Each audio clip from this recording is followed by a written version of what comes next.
जब हम law of attraction का नाम सुनते हैं तो हमारे दिमाग में ये विचार ज़रूर आता है कि लॉ ऑफ अट्रैक्शन को सही तरीके से इस्तेमाल कैसे किया जाए। कौन सी सही टेक्निक है, किससे हमें बहुत जल्द रिजल्ट मिलेंगे। एक साइकोथेरेपिस्ट होने के नाते मैं आज आपको बहुत आसानी से इसे समझाने का प्रयास करूंगा। इस दुनिया में लॉ ऑफ अट्रैक्शन की हजारों या शायद लाखों टेक्निक्स होंगी, लेकिन सारी टेक्निक्स केवल 3 कैटेगरीज के अंदर डिवाइडेड हैं। और इन कैटेगरीज को समझाने के लिए मैं एक छोटा सा एग्जाम्पल आपको देता हूँ। एक बहुत बड़ा महल है। वो महल बहुत आलीशान, बहुत शानदार है। हर कोई उसके अंदर जाना चाहता है, लेकिन परेशानी एक है कि वहाँ एक पहरेदार है, और वो पहरेदार ऐसा है कि किसी को भी अंदर जाने की अनुमति नहीं देता। 3 चोर निर्णय करते हैं कि एक बार इस महल के अंदर घुसना है। सभी अपने अपने तरीके से प्लानिंग करते हैं और सभी उस महल के अंदर दाखिल हो जाते हैं। महल में पहुंचने के बाद सभी आपस में बात कर रहे होते हैं। दूसरा और तीसरा चोर पहले वाले से पूछते हैं कि तुम कैसे दाखिल हुए, तुमने क्या किया। पहला चोर बोलता है, मैं कई दिनों से रोज यहां घुसने की कोशिश कर रहा था। लगभग 100 बार मैं रोज यहां घुसने की कोशिश करता था, लेकिन बार बार पहरेदार मुझे रोक लेता है। लेकिन मैं कोशिश करता रहा और आज देखो मैं तुम्हारे सामने हूं। मैं उसके अंदर दाखिल हो गया क्योंकि पहरेदार सो गया था। अब वो पहला चोर दूसरे से पूछता है कि तुम कैसे दाखिल हुए। दूसरे चोर ने कहा, मैंने देखा कि पहरेदार सो रहा है और मैंने घुसने की कोशिश की, लेकिन तभी वो जाग गया। मैंने दोबारा कोशिश की, फिर दोबारा से ऐसा ही हुआ, लेकिन तीसरी बार में मैं अंदर दाखिल हो गया क्योंकि पहरेदार गहरी नींद में सो रहा था। अब ये दोनों तीसरे चोर से भी पूछते हैं कि भाई तुम कैसे दाखिल हुए। तीसरे ने कहा, मैंने पहरेदार को 1 कप चाय पिलाई और उसमें नींद की दवाई डाली। पहरेदार सो गया और मैं अंदर आ गया। अब इस सिचुएशन को समझिए।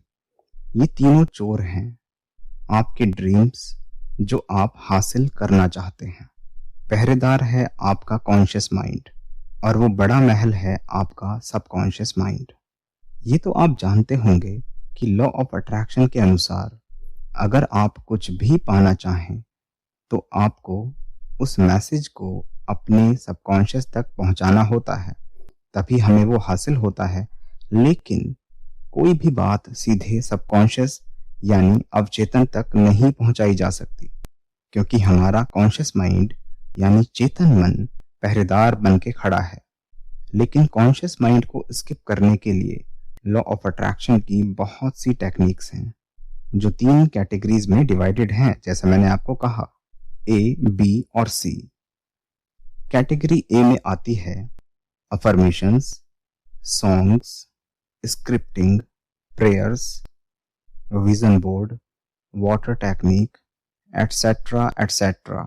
और कैटेगरी बी में आता है visualisation, virtual living, breathing pause technique, LOA meditation, etcetera etcetera.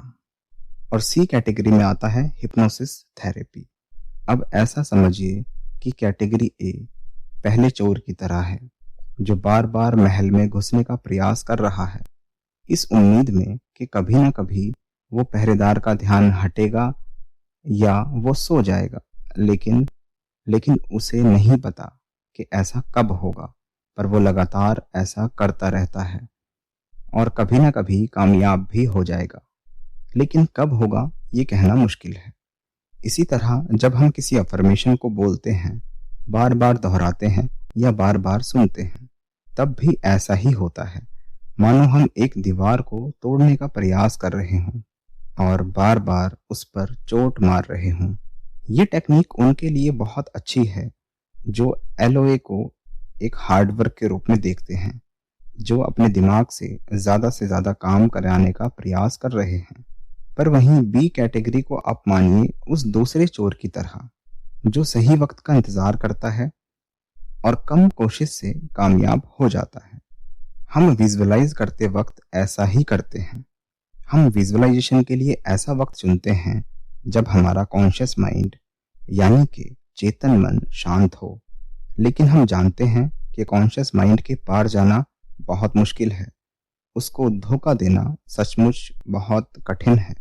इसलिए इस टेक्निक से हर बार सफलता नहीं मिलती। हमारा कॉन्शियस माइंड हमारे झूठ को पकड़ लेता है, लेकिन हम यहाँ प्लानिंग से काम कर रहे होते हैं, इसीलिए यहाँ सफल होने की संभावना ज्यादातर होती है। हम यहाँ अपने सभी सेंसर्स का बराबर इस्तेमाल करने का प्रयास करते हैं, इसलिए बी कैटेगरी ए से बेटर है। लेकिन कैटेगरी सी अब तक की सबसे पावरफुल कैटेगरी है, जिसमें हिप्नोसिस थेरेपी होती है। ये उस तीसरे चोर की तरह है जिसने ज्यादा मेहनत नहीं की, ज्यादा वक्त नहीं लगाया, बस पहरेदार को सुला दिया और अंदर दाखिल हो गया। उसी तरह हम हिप्नोसिस के जरिए अपने कॉन्शियस माइंड को यानी चेतन मन को सुला देते हैं और सीधे ही अपने सबकॉन्शियस माइंड यानी अवचेतन मन में दाखिल हो जाते हैं और जो भी मैसेज चाहें अपने सबकॉन्शियस में डाल सकते हैं। मैं आपको बता दूं, इससे ऊपर अब तक कोई भी तकनीक नहीं खोजी गई है। लेकिन सवाल ये उठता है कि जब ये तकनीक इतनी अच्छी है तो इसके बारे में हर कोई क्यों नहीं बताता? क्यों सभी लोग कैटेगरी ए और बी के बारे में ही बात कर रहे हैं, उनको ही सिखाते हैं? मैं आपको इसका कारण समझाता हूँ। इसके 3 कारण हैं। पहला, इस टेक्निक को वीडियो या किताब से नहीं सीखा जाता और ना ही इसको कराया जाता है, क्योंकि इसके लिए एक ट्रेनर की आवश्यकता जरूर पड़ती है। बिना ट्रेनिंग के ये टेक्निक बहुत घातक साबित हो सकती है। दूसरा कारण, केवल YouTube पर वीडियो बनाने वाले लोग इसके बारे में ना तो बात कर सकते हैं और ना ही इसको सिखा सकते हैं और ना ही इसको आपके ऊपर अप्लाई कर सकते हैं, क्योंकि इसके लिए कई सालों की पढ़ाई और प्रैक्टिस चाहिए। ये टेक्निक केवल एक साइकोथेरेपिस्ट ही करा सकता है। तीसरा कारण बड़ा ही सरल है। अगर आपको कैटेगरी सी के बारे में किसी से पता लग जाए तो आपके लिए कैटेगरी ए और कैटेगरी बी किसी काम की नहीं है, क्योंकि ए और बी में आपको खुद मेहनत करनी होती है। सी में एक थेरेपिस्ट आपके लिए मेहनत करता है, आपकी पूरी माइंड प्रोग्रामिंग को समझता है, फिर आपकी प्रोग्रामिंग को सही तरीके से आगे बढ़ाता है, उसको प्रिवेंट करता है। मैं ये सब अपने 15 साल के तजुर्बे से बता रहा हूँ। एक थेरेपिस्ट होने के नाते मेरा फर्ज है आपको सही और असली चीज बताना। आई होप आपको कुछ बातें क्लियर हुई हैं। अगर आप चाहते हैं कि आप भी अपनी लाइफ में वो पा सकें जिसके आपने बस आज तक सपने ही देखे हैं, तो आप मुझसे संपर्क कर सकते हैं। डिस्क्रिप्शन में जाइए और वहां पर लिंक है। आई होप आपको कुछ समझ में आया होगा। मिलूंगा आपसे फिर दोबारा किसी न किसी वीडियो में, किसी न किसी मोड पर। Till then, bye bye, take care, खुदा हाफिज़, शब्बा खैर, हस्ता ला विस्ता।